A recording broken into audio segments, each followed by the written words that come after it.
সুস্থ রেখেছেন এবং বার্ষিক রেজাল্ট নেওয়ার জন্য, বার্ষিক রেজাল্ট যেদিন হয় আমরা খুব উৎফুল্ল ছিলাম, সেই অনুষ্ঠানে আপনারা এসেছেন। হাজরাতে ওস্তাদ বৃন্দ, অভিভাবক বৃন্দ, ছাত্রছাত্রী বৃন্দ, আজকের একটি শোক সংবাদ আছে। বাংলাদেশের 3 বারের প্রধানমন্ত্রী বেগম খালেদা জিয়া ইন্তেকাল করেছেন। আমরা এই অনুষ্ঠান শেষে আমরা তার জন্য দোয়া করব। আরেকটি শোক সংবাদ আছে। আমাদের একজন শিক্ষক আসিফ মান্নান, শাহরিয়ার আসিফ মান্নানের আব্বা আজকে রাতে ইন্তেকাল করেছেন। তার জন্য দোয়া করব। আমরা কে কখন চলে যাব আমরা কেউ জানি না। একদিন এই সুন্দর পৃথিবী থেকে আমরা সবাই চলে যাব। কাজে সেই মৃত্যুর কথা স্মরণ রাখতে হবে। মহাখালী হোসাইনিয়া কাবেল মাদ্রাসা বাংলাদেশের সবচেয়ে একটি সুন্দর জায়গায় অবস্থিত। বলেন আলহামদুলিল্লাহ। আল্লাহ বলছেন ওমা বিকুম মিন নি'মাতিন ফামিনাল্লাহ। বান্দা, তোমার কাছে যে নিয়ামত আছে সেজন্য আল্লাহর কাছে, আল্লাহর পক্ষ থেকে এই এলাকাবাসীর জন্য এই মহাখালী মাদ্রাসা একটি বড় নিয়ামত। বলেন আলহামদুলিল্লাহ। এর চেয়ে নিয়ামত আর হতে পারে না। মাদ্রাসা শিক্ষা বাংলাদেশের মধ্যে সর্বশ্রেষ্ঠ শিক্ষা ব্যবস্থা। আমি প্রেস ক্লাবে যখন বলেছি, বিগত সরকারের আমলে রিপোর্টার সাংবাদিকরা ধরেছে যে আপনি এইভাবে কেন বললেন। আমি বললাম, মাদ্রাসায় যারা পড়ে তারা 3টা ভাষা শেখে। কয়টা ভাষা? তারা খালি কোরআন পড়ে না, তারাই বাংলা তাদের মাতৃভাষা শেখে এবং সাহিত্যের পরীক্ষা তারা দেয়, পাশাপাশি আরবি, কোরআন, হাদিস, কোরআনের ভাষা আরবি ভাষা শেখে। পৃথিবীর 50টা দেশে আরবিতে কথা বলে, সেখানে অন্য কোনো ভাষা চলে না। আলহামদুলিল্লাহ, মাদ্রাসায় আরবি শিক্ষা দেওয়া হয়, কোরআনের ভাষা, হাদিসের ভাষা। 3 নম্বর ভাষা হলো ইংরেজি ভাষা, লুগাতুল আলামিয়া। তো হুনাকা সালাসা লুগাত, 3টি ভাষা, বাংলা, ইংরেজি, আরবি। এটা কোথায় শিক্ষা দেওয়া হয়? মাদ্রাসায়। স্কুলে শুধু ইংরেজি আর বাংলা, আরবি কিন্তু নেই। যে সন্তান, যে ছেলে, যে ছাত্র আরবি এবং ইংরেজি পড়ে তার পৃথিবীতে কোনো জায়গা নেই। আপনাদের ছাত্রদেরকে, ছাত্রীদেরকে মাদ্রাসায় ভর্তি করিয়ে কোনো ভুল করেন নাই, বরং সঠিক কাজটি করেছেন। কি বলেন? সঠিক কাজটি করেছেন। কোনো হীনমন্যতা থাকবে না, কোনো রকমের নিজেকে খারাপ মনে করবেন না। আপনাদের সহযোগিতা পেলে আমরা এই মহাখালী মাদ্রাসা বাংলাদেশের মধ্যে একটি শীর্ষস্থানীয় মাদ্রাসায় আমরা রূপান্তর করতে পারবো ইনশাআল্লাহ। জনাব ভাইস প্রিন্সিপাল মহোদয় অত্যন্ত সুন্দরভাবে আগামী বছরের পরিকল্পনা, এই জন্য ওনাকে বক্তব্য রাখতে দিয়েছে আগে, যে উনি পরিকল্পনাটা ওনারা করিয়েছি, উনি সুন্দর করে বলতে পারবেন। A to Z আগামী বছরের পরিকল্পনা উনি আপনাদের সামনে উপস্থাপন করেছেন। পাশাপাশি বলেছেন, এই পরিকল্পনা যদি বাস্তবায়ন না করি আপনারা ফেসবুকে লিখতে পারেন, আপনারা আমাদেরকে বলতে পারেন, আপনাদের জন্য আমাদের দরজা সবসময় খোলা। বিশ্বাস করুন, এই মাদ্রাসায় যেদিন আসছি সেদিন থেকেই, অনেকে বিশ্বাস আসবে না, সেদিন থেকেই চিন্তা করছি যে মাদ্রাসাটা কিভাবে সুন্দর করা যায়, কিভাবে ভালো করা যায়। আলহামদুলিল্লাহ, এবছর 11 জন শিক্ষক নতুন আসছে, সরকার দিয়েছে। কতজন? 11 জন শিক্ষক এবছর নতুন আমার এই প্রতিষ্ঠানে গভর্নমেন্ট দিয়েছে। বলেন আলহামদুলিল্লাহ। কোনো ক্লাসে শিক্ষকের কোনো কমতি নাই, কোনো সাবজেক্টে শিক্ষকের কমতি নাই।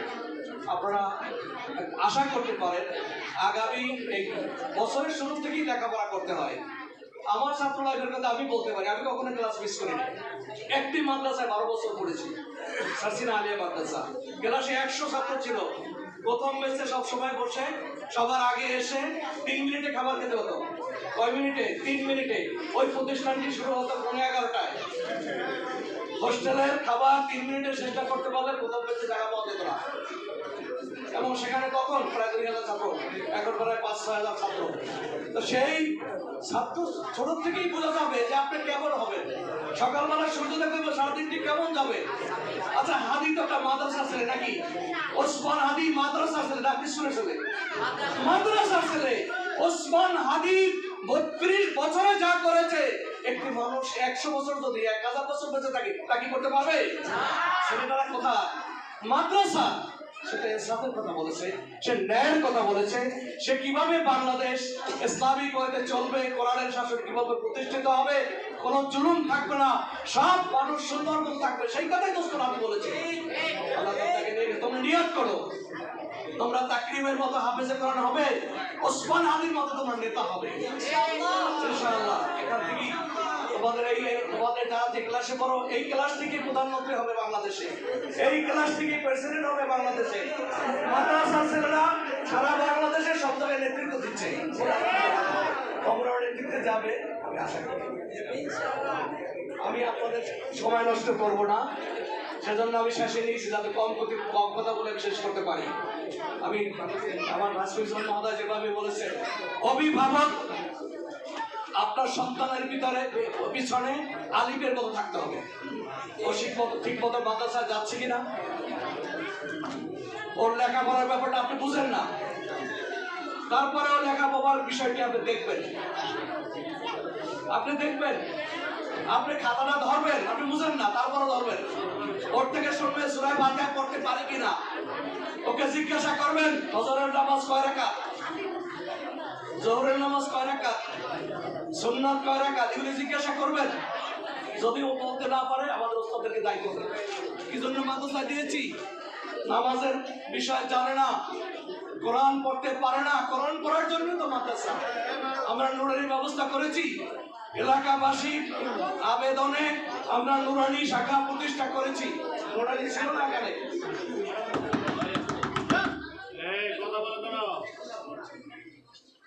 সন্তান যদি জানাজা পড়তে পারে তাহলে এর চেয়ে আর বড় কিছু হয়? এর চেয়ে বড় নিয়ামত আর নেই। সন্তান যদি কবরের কাছে দাঁড়িয়ে সূরা ফাতিহা পড়ে, কোরআন হাদিস যা পড়েছি আল্লাহ তাআলা গুনাহকে মাফ করে দেবেন। আমি কোনো দলিল আদাল্লাহ গেলাম না, আমি বিশ্বাস করি কোরআন হাদিসে যা আছে, সন্তান যদি তার কবরের কাছে দাঁড়িয়ে সূরা ফাতিহা তেলাওয়াত করে, ইখলাস মুনাজাত করে, আল্লাহ আমার বাবাকে তুমি জান্নাত দাও। কি চাই পৃথিবীতে? কারিগরি টাকা চাই? পিতামাতা কিচ্ছু চায় না, সন্তানের থেকে কোনো কামাই তারা চায় না। আমার সন্তান কামাই করে আমাকে খাওয়াকে এটা চায় না। পিতামাতা চায় আমার সন্তান আলেম হোক, আলেম হক্কানি হোক। আলেম হলে তার ঘরে শান্তি আসবে, এলাকায় শান্তি আসবে, দেশে শান্তি আসবে। আমাদের বাংলাদেশ বিশাল একটি দেশ, ছোট্ট দেশ, বাট এখানে মুসলমানের সংখ্যা অনেক বেশি আলহামদুলিল্লাহ। জনসংখ্যা বড় নিয়ামত। যে ঘরে 10টা সন্তান আছে ওখানে সমৃদ্ধি দ্রুত এগিয়ে যাচ্ছে। সে কারণে আপনার সন্তানকে আলেম বানানোর জন্য মাদ্রাসায় দিয়েছেন, এজন্য আপনি খুশি থাকবেন, আপনি সবসময় নিয়ামতের শুকরিয়া আদায় করবেন, আর ওকে সবসময় চোখে চোখে রাখবেন। এখন মেয়ের থেকে ছেলেকে বেশি চোখে চোখে রাখতে হয়। আপনার সন্তানকে যদি আপনি নজরে না রাখেন, আমাদের আশেপাশে অনইসলামিক সয়লাব এই বাংলাদেশ। আপনার সন্তানটি আপনি যেভাবে চাচ্ছেন, মাদ্রাসার আলেম ওলামারা যেভাবে চাচ্ছে সেভাবে গড়ে উঠবে না। আর চোখে চোখে রাখবেন সন্তানকে। ছেলে কোথায় যায়, কোথায় রাত কাটায়, কাদের সাথে আড্ডা দেয়, মেয়েকে যেমন দেখেন ছেলেকেও আপনি সেভাবে পাহারা দেবেন, তাহলে আপনার সন্তান গড়ে উঠবে। না হয় 3-4 বছর মাদ্রাসায় পড়ে বলবে কি, বাবা আর মাদ্রাসা ভালো লাগে না। আপনি গার্ডিয়ান হিসেবে খেয়াল রাখবেন ওর ড্রেসটা ঠিক মতো গায়ে দেয় কিনা, খেয়াল রাখবেন টুপি মাথায় পরে কিনা। যে টুপিটা মাথার থেকে খুলে রাখে ও মাদ্রাসা শেষ পর্যন্ত যেতে পারবে না, সে কিন্তু আলেম হতে পারবে না। এই জন্য আপনাকে বলবো টুপিটা এত ম্যান্ডেটরি না, কিন্তু মাদ্রাসা যারা পড়ে তাদের জন্য ম্যান্ডেটরি। ড্রেস ম্যান্ডেটরি, অবশ্যই অবশ্যই পালনীয়। আপনার সন্তান, আপনি গার্ডিয়ান, আমার সাথে রাগ করবেন না, আপনি যদি ফজরের নামাজ না পড়েন আপনার সন্তান পড়বে না। আমি এমনও দেখেছি বাবার দাড়ি রাখতে হবে। আরেকটা প্রতিষ্ঠানের প্রিন্সিপাল ছিলাম, সেখানে দেখেছি আমার কাছে বলে, হুজুর আর আলেমে পড়ানো যাবে না কেন? সন্তানের দাড়ি রাখতে হবে। আমি তো দাড়ি রাখতে পারছি না। আপনি দুর্ভাগ্য, সন্তানকে নিয়ে গেছে, মানুষ হয় না। সন্তানকে দেখে দেখে আপনি আমল করবেন। আমার গান আয়ারুজু লিকা রাব্বিহি ফালিয়ামান আমালান সালিহ। এই পৃথিবীটাই শেষ না। আমরা সবাই আল্লাহর দিদার চাই, আমরা জান্নাতে যেতে চাই। মাদ্রাসা শিক্ষা দিয়ে যদি না হয় তাহলে কোথেকে হবে? সে কারণে যত সুন্দর আমল করতে পারেন, প্রথম আমল হলো আপনি ফজরের নামাজে আপনি নিজে উঠবেন, আপনি সন্তানকে নামাজ পড়াবেন। আপনি যখন মসজিদে যাবেন জুমার দিন, আপনার সন্তানকে নিয়ে মসজিদে যাবেন। যখন সময় পান সন্তানকে কাছে নিয়ে মসজিদে যাবেন। মাঝে মাঝে মাদ্রাসা একটু পাড়াইয়ে যাবেন, আপনার কদম আমার প্রতিষ্ঠান ধন্য হবে। মাঝে মাঝে আপনি আসবেন, সন্তানকে হাত ধরে মাদ্রাসা নিয়ে যাবেন। আমার বাসিন্দা মহোদয় বলেছেন অভিযোগ, এত অভিযোগ করা লাগবে না। বেশি অভিযোগ করলে সন্তান মানুষ হবে না। আপনি আমি নিজে ঠিক হয়ে যাই, কোনো অভিযোগ থাকবে না। কি আপনি আমি ঠিক হলে গার্ডিয়ান, শিক্ষক, ছাত্র, গার্ডিয়ান, ছাত্র, শিক্ষক সুন্দর হয়ে যায়। যার যার দায়িত্ব সঠিক পালন করুন, কোনো অভিযোগ আসবে না। কি আসবে? কোনো অভিযোগ আসবে না। শিক্ষক যদি তার দায়িত্ব পালন না করে, গার্ডিয়ান যদি তার দায়িত্ব পালন না করে, অভিযোগের কোনো অন্ত থাকবে না। অভিযোগ দাও কখনো ভালো কাজ নয়। আল্লাহ তাআলা চায় না খালি বান্দা অভিযোগ পেশ করে। বান্দা আল্লাহ বান্দা চায় সবসময় আল্লাহকে বলে, আল্লাহ তুমি মাফ করে দাও, তুমি আমাকে জান্নাত দাও, পৃথিবীতে ভালোভাবে চলতে পারি সেই ব্যবস্থা তুমি করে দাও। আল্লাহ, আমি আর বেশি কথা বাড়াবো না, আপনাদের কষ্ট হচ্ছে। এই প্রতিষ্ঠানটি আপনাদের। কাদের? কাদের? আমি আমার ভাইস প্রিন্সিপাল, আমাদের চারটা চক্ষু, আর আমার শিক্ষক আছে 52 জন, 52 করে 104। এই চক্ষু আমাদের আছে। আপনারাও যদি চক্ষুগুলি একত্রিত করেন, আমার শিক্ষক যদি দেখে যে একটা ছেলে যেতে পারবে না, আমাদের অনেক সময় দেখা যায় গাড়িও পেতে যায়, তারপরও শিক্ষক কথা বলি না, তাহলে দায়িত্ব আদায় করা হলো? অভিভাবক যদি দেখেন যে আপনার সন্তান ঘোরাফেরা করে, মাদ্রাসায় যাচ্ছে না, তাহলে তো হলো না। সে কারণে কুল্লুকুম রায়ন ও কুল্লুকুম মাসউলুন আন রায়াতিহি।